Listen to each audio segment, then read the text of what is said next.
Sir Vidyakul में मेरे देखने और पढ़ने और काफ़ी डीप अध्ययन करने के बाद भी मुझे अब तक किसी एंगल से कोई कमी नहीं पाया सर। सिर्फ ये चीज़ बताऊंगा, आप लोग लगे रहिए। धन्य है ऐसा बालक जिनको ऐसे पिताजी मिले हैं, और धन्य है ऐसे पिताजी जिनको ऐसा होनहार बालक मिला है। मेरा नाम दिव्यांशु यादव है और मैंने 567 अंक प्राप्त किए हैं कक्षा 10वीं यूपी बोर्ड परीक्षा 2026 में, और मैंने विद्याकुल से पढ़ाई की। हाँ जी, नमस्ते प्यारे बच्चों। अभी हम आए हुए हैं गोरखपुर ज़िले में, और गोरखपुर ज़िले में हम अपने एक बहुत ही प्यारे छात्र के घर पे आए हुए हैं। और इस इंटरव्यू में आपको एक दूसरा अनुभव मिलेगा, क्योंकि इस इंटरव्यू में एक छात्र का अनुभव ही आपको नहीं मिलेगा। इस इंटरव्यू के अंदर एक छात्र के शिक्षक पिताजी, जो कि पिताजी भी हैं और साथ में इनके शिक्षक भी हैं, इनको पढ़ाते भी हैं, उनके साथ पढ़ाने वाले गुरुजी, मतलब सब लोगों का अनुभव बच्चों आपको इस इंटरव्यू के अंदर मिलने वाला है।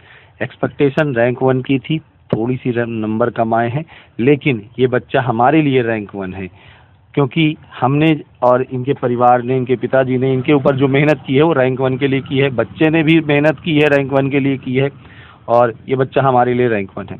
तो सबसे पहले बेटा अपना नाम बता दो और ओवरऑल नंबर कितने हैं आपके? और मेरा नाम दिव्यांशु यादव है और मेरे 600 में से 567 नंबर आए हैं और 94.5% अंक प्राप्त हुए हैं। और कितनी रैंक है आपकी गोरखपुर जनपद में? गोरखपुर जनपद में मेरी 5वीं रैंक आई है। 5वीं रैंक है। तो बेटा आप अपने नंबर से खुश हो? नहीं सर। कितना सोचा था? तकरीबन 590 से ऊपर, 590 के आसपास सोचा था, मतलब रैंक 1 की तैयारी थी। यस सर, फुल तैयारी। और जब रिजल्ट आया तो थोड़ी सी मायूसी आई होगी फिर तो? हाँ। तो सबसे पहले रिजल्ट किसने देखा था तुम्हारा? सबसे पहले तो पापा ने देखा था। पापा ने देखा था। लाइव हम लोग देख रहे थे। कौन है? ठीक है। तो सबसे पहले पापा ने रिजल्ट देखा था। Yes sir. तो पापा ने तुम्हें मोटिवेशन दिया होगा, चलो ठीक है कोई बात नहीं, पापा ने समझाया होगा। Yes sir. हाँ। तो विद्याकुल से कब से पढ़ रहे हो बेटा? विद्याकुल सर हम वैसे तो यूट्यूब पर पढ़ रहे थे, लेकिन ऑफिशियली हम मार्च में जुड़े थे, लगभग 23 मार्च 2025 को, और विजय बैच ज्वाइन किया था हमने। 23 मार्च को जुड़ गए थे? Yes sir. 18 मार्च से हमारा बैच चला था। Yes sir. और 23 मार्च से तुम बैच में जुड़ गए थे? Yes sir. तो पहले दिन से पढ़ना शुरू कर दिए थे? पहले दिन से कंटिन्यूअसली क्लासेस, और डेली की क्लासेस डेली ही करते थे, और डेली का वर्क डेली ही, और बुक्स के साथ हमने शुरू में एनसीईआरटी के साथ स्टार्ट किया, और धीरे धीरे उसके बाद दूसरी किताबें, फिर विद्याकुल के साथ जुड़े रहे, और फिर ये जो छोटे स्मॉल बुक्स होती हैं जैसे अवतार हो गई, ये सब बुक्स को सहारा लिया, और उसके बाद प्रीवियस ईयर क्वेश्चंस को सॉल्व करा, और उसके बाद सर ऐसे तो हुआ। तो बच्चे के पास बोलने के लिए बहुत कुछ है। एक बार में इन्होंने साल भर की जर्नी बता दी। आराम से चलते हैं। बेटा स्कूल का कैसा था? स्कूल आप रोज जाते थे?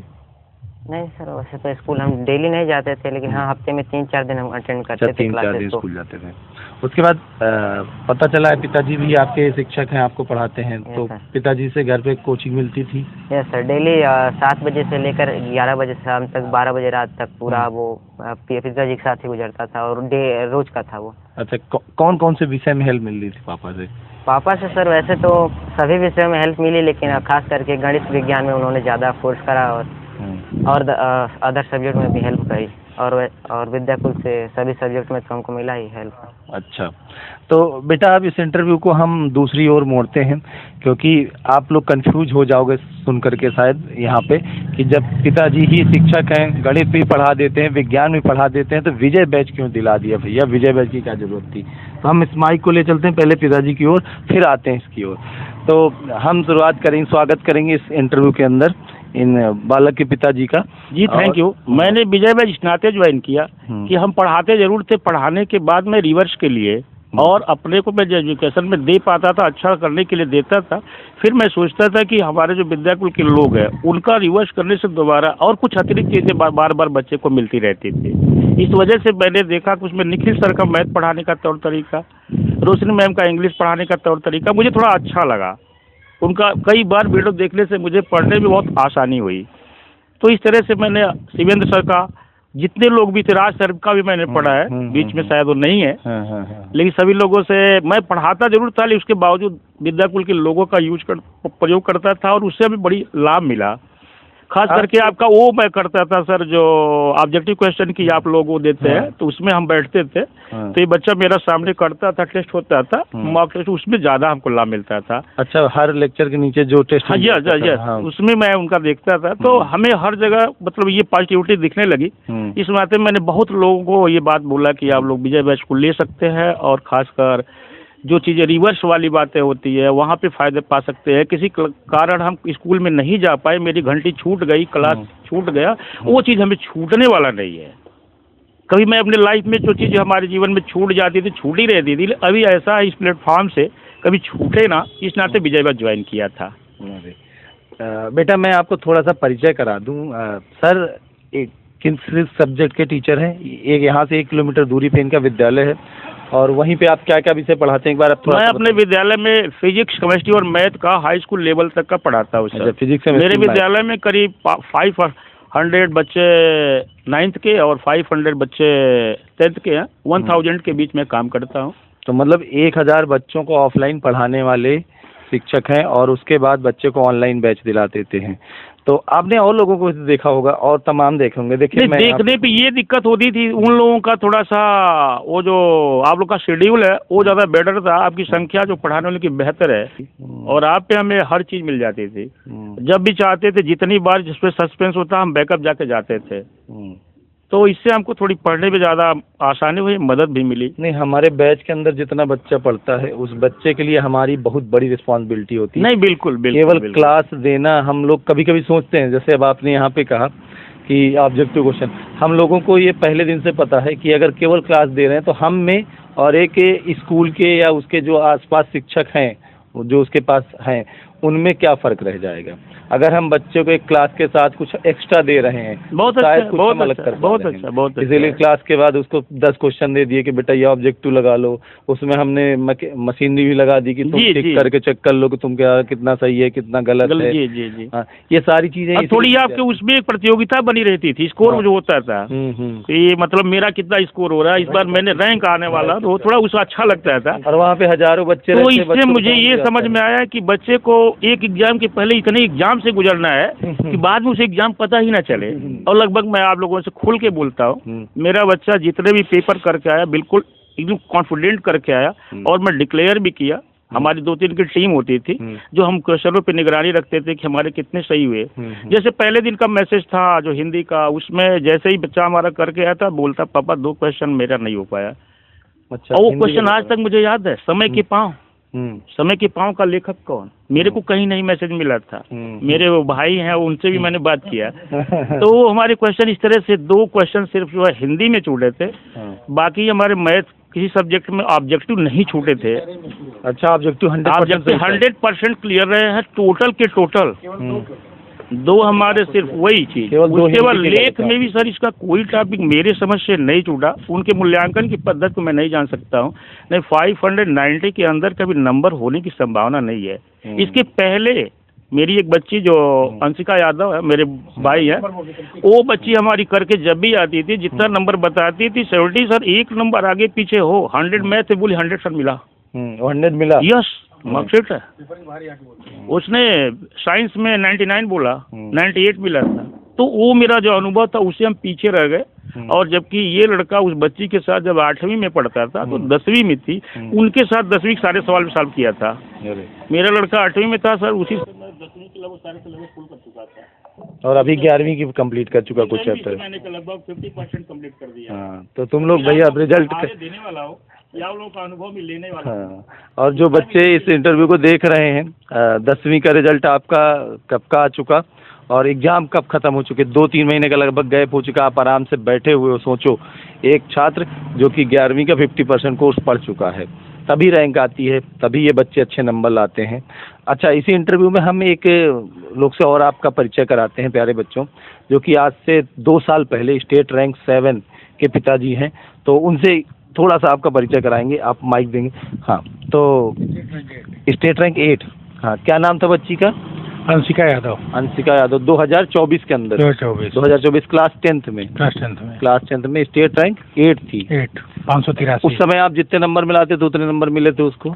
हाँ जी, वो पेपर करके आती थी। हाँ, सर भी थे, हम भी थे। वो कहीं मैथ में 100 मिलेगा, 100 तो मिला। मिला था। हाँ। सोशल साइंस में 4 वो विकल्पी गलत था, उसके बाद 96 उसको मिला था। अच्छा, जितना वो बोल दी थी उतना मिला था। हाँ, हिंदी में भी 4 क्वेश्चन उसका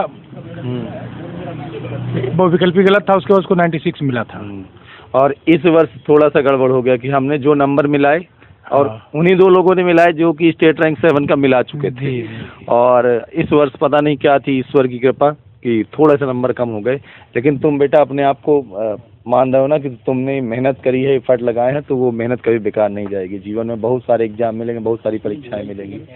ठीक है, तो स्टेट रैंक 7 था और इस वर्ष बच्चे को आप सबसे उम्मीद थी? हाँ, आप बहुत उम्मीद थी कि रैंक 1 आएगा। ये तो पक्का था कि 590 के प्लस नंबर आएंगे, लेकिन किन्हीं कारणों से नहीं हो सका। चलिए ठीक है, तो एक बार बच्चे पे आते हैं, थोड़ा सा माइक देंगे। हाँ, तो बेटा अब आप पे आते हैं। आप ये बताओ कि जैसे पहले दिन से आप पढ़ रहे थे तो क्या रेगुलर सारी क्लास कर लेते थे?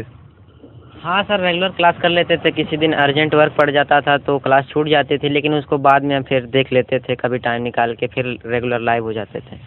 मतलब तुम हमेशा अपने टीचर के साथ साथ चल पाए हो नवंबर तक कोर्स, जैसे हम लोग खत्म करते यस हैं? सर। तुम्हारा पूरा कंप्लीट हो गया था पूरा कोर्स? हाँ, मेरा तो वैसे सर कंप्लीट कोर्स तो मेरा जुलाई अगस्त में ही हो गया था और रिवीजन वैसे आपके साथ चल रहा था सर। अच्छा, जुलाई अगस्त में पापा के साथ कंप्लीट हो यस गया। सर।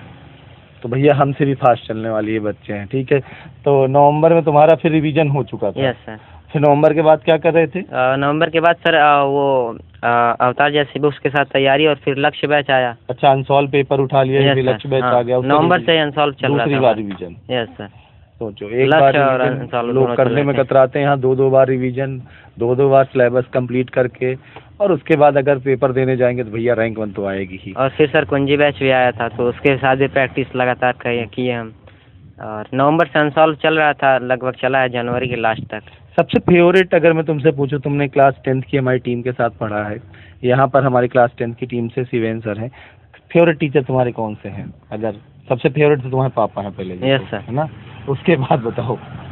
सर वैसे तो नहीं बोल सकते, लेकिन गुलशन सर हमको सबसे अच्छे लगते गुलशन सर का क्या अच्छा लगता है? गुलशन सर का हैं। उनका पढ़ाने का तरीका, समझाने का तरीका और बात भी बहुत अच्छा करते हैं। बढ़िया और पढ़ाते हैं। और कला में सर 1 नंबर पढ़ाए थे, बहुत अच्छा हमको रिस्पॉन्स मिला सर। कला में तो एक दिन अब ये था कि बहुत सारे बच्चे थे तो ऑब्जेक्टिव क्लियर करने में बहुत हमको हेल्प हुई। तो एक दिन कला का था तो एक दिन कला में पढ़ा दिए थे। तो गुलशन सर के बाद अगर दूसरे नंबर पे आए तो? ऐसे सर तो दूसरे नंबर पर सर सभी लोग रहेंगे, हम दूसरे में सभी लोग रहेंगे। चलो, अब ये बच्चा थोड़ा सा थोड़ा बहुत पढ़ा है तो दूसरे नंबर पे सभी लोग हैं, सब अच्छा पढ़ाते हैं, सब लोगों ने मेहनत की है। इस बच्चे के पीछे देखिए बहुत लोगों की मेहनत है। सबसे ज़्यादा मेहनत अगर सबसे ज़्यादा इनके प्रति किसी ने काम किया तो इनके पिताजी स्वयं हैं, जो इनके गुरु भी हैं, इनके पिताजी भी हैं। और दूसरे नंबर पे इनके विद्यालय के शिक्षक भी हैं, तीसरे नंबर पे हम भी हैं और इनके इंग्लिश के सर भी हैं इनके साथ में। थोड़ा सा 2 मिनट माइक दो बेटा, एक परिचय और भी करा देते हैं। सर इंग्लिश पढ़ाते हैं इस बच्चे को। सर 2 मिनट आप बच्चे के बारे में बताइए, कैसा लग रहा था? आपको उम्मीद थी कि बच्चा नंबर लाएगा? हम जब शुरू में इसको पढ़ाए थे तो बहुत उम्मीद थी, क्योंकि पकड़ने में कोई भी विषय, कोई भी टॉपिक पकड़ने में इसे बड़े आसानी से पकड़ लेता था। जो भी एक्सप्लेन एक बार बता दिया जाता था वो भी बड़े जल्दी ऑब्जर्व कर लेता था। तो इसे बहुत ज़्यादा हमें हेल्प करने की ज़रूरत नहीं पड़ी, लेकिन जो जो चीज़ बता दिया वो हमसे ज़्यादा आगे बढ़ करके इसने उस चीज़ को कंप्लीट किया है और हमारे उम्मीद से ज़्यादा काम किया है। जबकि हमने इसको इंट्रोडक्शन कम इंस्ट्रक्शन दिया है, लेकिन फिर भी हमसे ज़्यादा ये आगे बढ़ करके काम, लेकिन जो भी पैटर्न बताया उस पैटर्न को बड़े जल्दी पकड़ लिया। आप इंग्लिश में कितने नंबर बेटे तुम्हारे? 96 इंग्लिश में 96 नंबर है, तो कम तो है नहीं मेरे हिसाब से। इंग्लिश में 96 कम तो नहीं है, लेकिन अच्छा 1-2 नंबर कम, 1-2 नंबर की थोड़ी थोड़ी कमियां हो गई। और चलिए कोई बात नहीं, अगली बार शायद स्टेट रैंकर्स का इंटरव्यू होगा इसी घर से, इसी परिवार से। तो आज हम जब इस घर पे आए तो इस घर पे हमें सबसे ज़्यादा अपनापन मिला है। और जब हम कभी अपने लोगों के बीच में जाते हैं, अपने लोगों का बीच मतलब होता है बेटा हम एक शिक्षक हैं और एक शिक्षक के पास जाते हैं, तो शायद हमें अपनापन कुछ ज़्यादा महसूस होता है। और सबसे बड़ी चीज़ एक ऑफलाइन के सर हैं, पॉज करना है, हाँ ठीक है, एक ऑफलाइन स्कूल के सर हैं जो कि कम्प्लीटली ऑफलाइन पढ़ा रहे हैं, वो अगर हमें रिकमेंड कर रहे हैं तो शायद हमारे लिए बहुत खुशी की बात है। हमने आते ही सर से एक प्रश्न पूछा था और सर की ओर ही चलेंगे। सर से एक आते ही प्रश्न पूछा था, तो हम माइक देंगे, तो प्रश्न पूछा था कि हमारे अंदर क्या कमियां हैं और शायद हम उसे दूर कर सकें। तो एक बार हम जान लेते, फिर तो दोबारा पूछे, शायद कुछ याद आ गया हो, कुछ कमियां। ठीक है, तो सर ही बताएंगे। सर विद्याकुल के बारे में आप मुझे 2 चीज़ें बता दें। जी सर, मुझे सही करनी हो। जी जी, जो मुझे सही करनी हो।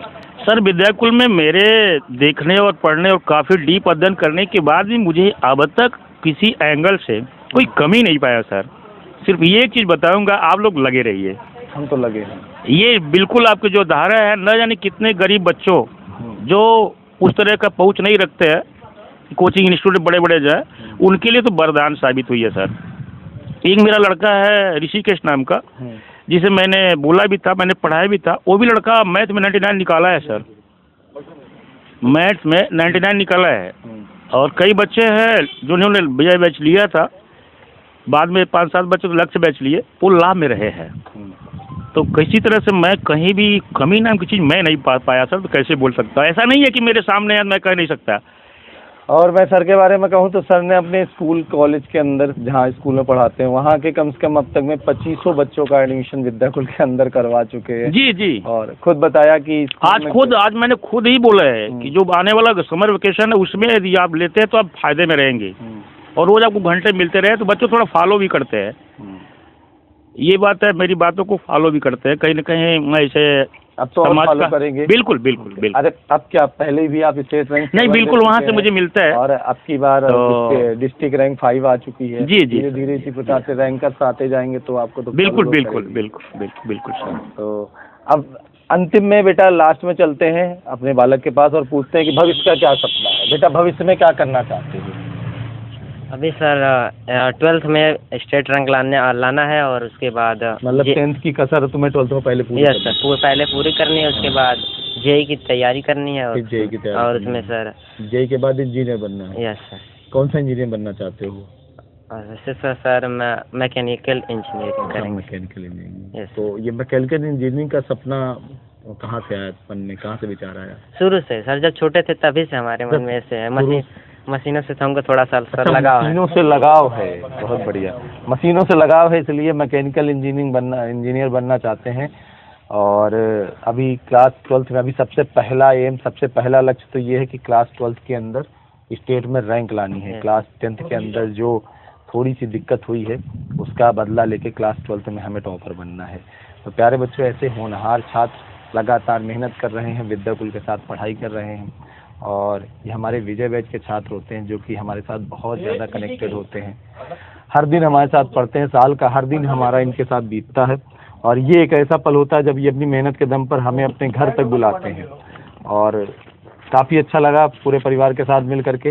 लास्ट में अगर कोई टिप्स तुम देना चाहो जो 2027 में बच्चे पढ़ेंगे, कि उनको क्या गलतियाँ नहीं करनी चाहिए? उनको सर विद्याकुल के साथ जुड़ना चाहिए, और अधिक से अधिक समय ऑनलाइन गुजारें, और अधिक से अधिक उनको किताबों पर ध्यान देना चाहिए। अच्छा बेटा, ऑनलाइन गुजारे, अब जैसे तुमने अभी एक वर्ड बोला, ऑनलाइन में बहुत सारी चीजें होती है, जैसे एक बच्चे के फोन पे इंस्टाग्राम भी होता है, शॉर्ट्स भी देखता है। नहीं, वो सब सोशल मीडिया से बहुत दूर रहें। अच्छा, सोशल मीडिया से एकदम दूर? Yes sir, social media. कोई इंस्टाग्राम अकाउंट नहीं है? नहीं सर, कुछ नहीं। बिल्कुल नहीं, फेसबुक भी नहीं? कुछ ओनली सर यूट्यूब ही है बस। अच्छा, मल्ली यूट्यूब है, विद्याकुल ऐप है। Yes sir. और समय समय पापा मोबाइल भी चेक करते होंगे तुम्हारे? तो यस सर, और कभी एंटरटेनमेंट की जरूरत पड़ती है तो पापा खुद ही करा देते हैं, कभी मूवीज चला देते हैं, क्रिकेट चला देते हैं सर, तो एंटरटेनमेंट की कोई कमी नहीं है। अच्छा, घर पे ही सब कुछ है बेटा? घर पे ही इनके शिक्षक हैं, घर पे ही इनका एंटरटेनमेंट कराने वाले इनके पिताजी हैं। धन्य है ऐसा बालक जिनको ऐसे पिताजी मिले हैं, और धन्य ऐसे पिताजी जिनको ऐसा होनहार बालक मिला है। क्लास 12 के अंदर स्टेट रैंकर्स का इंटरव्यू लेंगे। इसी घर से आप सभी लोग इस फोटो को सेव कर लीजिए और अगले 2 साल के बाद स्टेट रैंकर्स का इंटरव्यू देखेंगे। सेवा भी करते हैं पूरे परिवार। डेयरी फार्म भी चलाता हूँ सर, बच्चा मेरा बहुत मदद करता है डेयरी फार्म में। अच्छा, डेयरी फार्म आप खुद स्वयं चलाते हैं? जानवर है जिसमें डेयरी 50-60 दूध का डेली उत्पादन का करने का डेली रहता है। 4 आवर्स वर्क करना होता है। घर पे तुम्हें ये डेयरी फार्म का भी काम करना होता है? Yes sir, daily 4 hours. 2 घंटे सुबह 2 घंटे शाम हम दोनों करते हैं डेली 4 आवर्स वर्क और उसके बाद पढ़ाई। तो कैसे मैनेज कर पाते हो? मतलब ये ऐसे- तुम्हारे डेली लाइफ का रूटीन होता Yes, है, sir, daily करना है तो करना है। Yes sir. बीच में क्रिकेट भी खेल लेता, कभी चांस पा गया थोड़ा बहुत। आप शिक्षक है, आपको सब पता है कि एक बच्चे के अंदर सर्वांगीण विकास कैसे हाँ, करना है। सब पता है कि खेल कूद भी कराना है, घर का काम भी कराना है, घर की जिम्मेदारियां भी सिखाना है, पढ़ाई भी कराना है, इसका असर नहीं पड़ा सर, डिसिप्लिन इसका भी काम रखना है। करता है। पढ़ाई से लेके कभी इसके ऊपर असर नहीं पड़ा अब तक। मैंने नहीं देखा कि कहीं इसको पिछड़ा हुआ महसूस किया कि मैं काम करता हूँ 1-2 घंटे, ऐसा कुछ नहीं लगा। सारे काम करते हुए और अच्छे नंबर भी लाना है। जी। तो प्यारे बच्चों, आप हमारे साथ इसी प्रकार से जुड़े रहें, बने रहें और इसी प्रकार से हम अपने और होनहार छात्रों की कहानियाँ आप तक पहुँचाते रहेंगे। आप समझिए, सुनिए ध्यान से, और ये कोई स्क्रिप्टेड नहीं होता। हम जब कभी आते हैं तो इन परिवारों से यही कहते हैं कि अपना एकदम रियल एक्सपीरियंस बताना, सब कुछ एकदम सही सही बताना, और क्योंकि इन बच्चों से शायद आप मोटिवेट हो जाओ और पहले दिन से पढ़ाई शुरू कर दो। और एक बात ध्यान देना, जो बच्चे शुरू से पढ़ते हैं, पहले दिन से पढ़ते हैं, उन्हीं बच्चों से उम्मीद की जा सकती है कि वो डिस्ट्रिक्ट या स्टेट में रैंक बनाएं। बेटा, नवंबर दिसंबर में अगर आप जागोगे तो उस समय आपको पास किया जा सकता है, पास कराया जा सकता है, अच्छे अंक दिलाए जा सकते हैं, पर तुम्हारे रैंकर बनने का सपना शायद नहीं पूरा हो सकता है। इसलिए पहले दिन से पढ़ना चाहिए। और अगर आप मेरी बात सुनते सुनते आपके कान पक गए हों, क्योंकि मैं आपसे पहले दिन से बोल रहा हूँ और बोलता ही रहूँगा, तो एक बार आपको मैं इस बालक से बुलवा देता हूँ, एक बार इनके गुरुजी से बुलवा देता हूँ, इनके पिताजी से बुलवा देता हूँ। कब से पढ़ना? अच्छा, तुम नवंबर से अगर पढ़ाई करते तो क्या रहता? नवंबर से पढ़ाई करते तो थोड़ा इशू रहता कि जल्दी जल्दी हमें कवर करना है। तो क्या नवंबर से पढ़ के पूरा हो सकता था? नहीं सर, बिल्कुल नहीं कर बिल्कुल सकते। नहीं हो आप पूरा कर सकते हैं लेकिन रिवीजन नहीं कर सकते, आप याद नहीं कर सकते, आप चीज़ों को समझ नहीं सकते। और शुरू से पढ़ाई करने का यही लाभ है कि आप पहले धीरे धीरे स्टार्ट करते हैं, समझते हैं चीज़ों को और आसानी से पूरा सिलेबस आप कवर कर लेते हैं। उसके बाद आप फास्ट रिवीजन करते रहते हैं और उसके बाद PYQs भी। मैं ये प्रश्न इनके पिताजी की ओर इसलिए ले चल रहा हूँ क्योंकि देखिए, अभी हम शुरुआत कर रहे हैं सत्र की, और सत्र में आप हमें यूट्यूब के अंदर अगर लाइव में देखते हैं तो प्यारे बच्चों, हमारी क्लासेस के अंदर 500,000 बच्चे लाइव होते हैं। जैसे एग्ज़ाम का टाइम आता है, इस वर्ष की अगर मैं बात करूं तो इस वर्ष हमारी एग्ज़ाम के समय में हमारी हिंदी की एक क्लास के अंदर 3 लाख बच्चे लाइव जुड़े थे। सोचिए, 3 लाख बच्चे लाइव पढ़ते हैं और वो 3 लाख में 3 लाख बच्चे हमसे ये उम्मीद लगा बैठते हैं कि अब हम स्टेट रैंकर बन जाएंगे, हम डिस्ट्रिक्ट रैंकर बन जाएंगे। तो उन बच्चों से मैं कहना चाहूँगा कि बेटा, आज से पढ़ोगे तब स्टेट रैंकर, डिस्ट्रिक्ट रैंकर बनोगे, एग्ज़ाम के 2 दिन पहले नहीं। क्या बना जा सकता है? इस प्रश्न का जवाब आपको एक गुरु और एक टॉपर्स के पिताजी दे रहे हैं। आप ध्यान से सुनिए और अपने ऊपर इसका अनुसरण कीजिए। बेटा, अगर बच्चा, मैं आपसे प्रश्न ये कर रहा हूँ कि अगर बच्चा 2 महीने में पढ़ना चाहे, देखिए है क्या, अभी बहुत सारे बच्चे होंगे जो कहीं रिश्तेदारी नातेदारी में घूम रहे होंगे, कहीं घूम टहल होंगे। हम ये चीज़ देखते हैं ऑनलाइन के अंदर, हमने ये चीज़ देखा है, जैसे दिसंबर जनवरी आती है उस समय हमारे पास इतने ज़्यादा बच्चे आते हैं पढ़ने, 2-2 लाख की संख्या में बच्चे पढ़ने आते हैं, और फिर उसमें से हर बच्चा हमसे सोच के बैठ जाता है कि ये हमें अच्छे नंबर दिलाएंगे। क्या इसे पॉसिबल हो सकता है? नहीं, ये रास्ता बिल्कुल जो पॉसिबल नहीं है और सही भी नहीं है। मैंने शिक्षा जीवन में पढ़ते वक्त, पढ़ाते वक्त दोनों में हमने आकलन किया और देखा, यदि शुरुआत अच्छी रखी जाए तो बेहतर रिजल्ट आते हैं। खासकर विजय भाई लेना शुरू से बच्चे ले। प्यारे बच्चों, मैं पूरे देश के लोगों से कहना चाहता हूँ, प्रदेश के लोगों से कहना चाहता हूँ, यदि आप पढ़ना शुरू करते हैं शुरू से ही और हर दिन का यूज करें, जो टॉपिक जिस दिन होती है उसी दिन का करें। और ये सर मैं बता रहा हूँ कि ये 2005 में एक बच्चा प्रवीण गुट्टे कानपुर का था जिसने पूरा यूपी रैंक किया था। तो मैंने कहा को भी बोला, जो मेरी छात्रा रह चुकी है, इनको ही बताया, और मैं क्लास में अक्सर कहा करता हूँ कि जो कुछ रेगुलर पर डे जिस तिथि में उसी दिन किया जाए तो तैयारी आपकी बेहतर होगी। और यदि विजय बैच हम बहुत बाद में लेते हैं तो बहुत सारी चीज़ें पहले हमारे सर लोग जो एक स्लो स्पीड से पढ़ाते हैं तो उस समय हमारा रेशियो समझने का वही रहता है। बाद में यदि हम लास्ट के 2 महीने में कवर करना चाहेंगे तो उनकी स्पीड भी ज़्यादा होती है, हम समझ नहीं पाएंगे। तो मैं इस प्रदेश के बच्चों से उम्मीद के साथ, बड़ी उम्मीद और आशा के साथ बताता हूँ कि आप लोग विजय बैच बहुत शुरू से लीजिए और एक भी क्लासेस मिसेस ना करिए। बाकी स्कूल भी आपकी मदद करते हैं, उनका भी अनुसरण कीजिए, क्लास वहाँ भी ना छोड़े। आपको ऑफलाइन में मिल जाते हैं, तो उनसे दोनों पढ़िए, लोगों का अनुभव आपको बहुत आगे हर तरफ बढ़ाएगा। से पढ़िए बेटा, ज्ञान है ये क्या मैं कि हाथ बिल्कुल में तौर पे लेते रहो। सीखा और बता सकता हूँ कि आप लोग क्लासेस कंटिन्यू करिए। ऑनलाइन का मतलब सोशल मीडिया पे ना जाएं। हमारे गुरु है तो गुरु के साथ बने रहे। तो हर वक्त हमारे जीवन में प्रकाश ला रहे, तो उस प्रकाश को बढ़ाने की ज़रूरत है। तो विजय बैच जब भी लेना हो टाइम से लीजिए और रेगुलर कंटिन्यूटी करिए। कभी स्कूल आपका छूट गया तो ये क्लास नहीं छूट सकता, छूट भी गया तो इसका वीडियो नहीं छूट सकता है, वो तो मिल जाएगा, सब वो तो मिल जाएगा आगे पीछे। इस नाते कभी मैं उम्मीद के साथ कहता हूँ कि आप लोग क्लासेस कभी ना मिस करें और शुरू से लें।